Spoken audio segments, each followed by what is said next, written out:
In today's video, I'll show you how to start and use the chat feature during a Microsoft Teams meeting.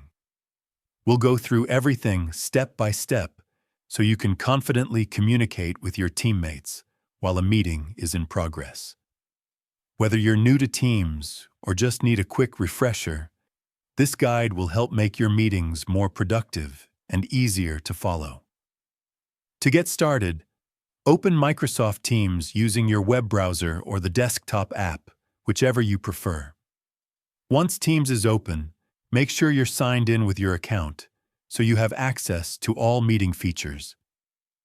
Now, join a meeting or start one of your own.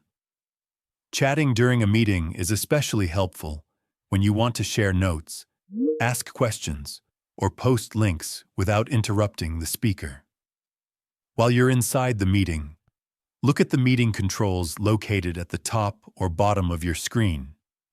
Find the chat icon, which usually looks like a speech bubble. Click on it, and a chat panel will open on the right side of your screen. This chat panel works just like a regular messaging window. You can type messages that everyone in the meeting can see, making it easy to stay engaged while someone else is talking or presenting.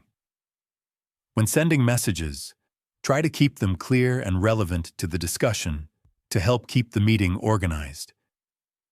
You can also share links, upload files, or use reaction emojis to better express your ideas or provide useful resources without speaking out loud.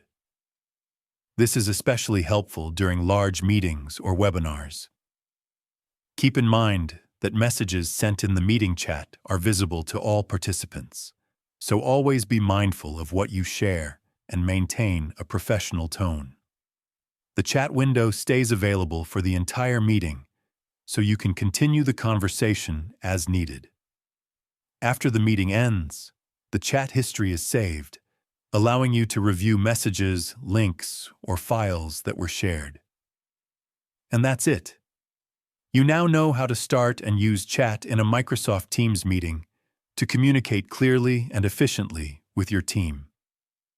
If you found this video helpful, leave a comment, hit the like button, subscribe to the channel, and don't forget to turn on the notification bell for more tutorials and tips.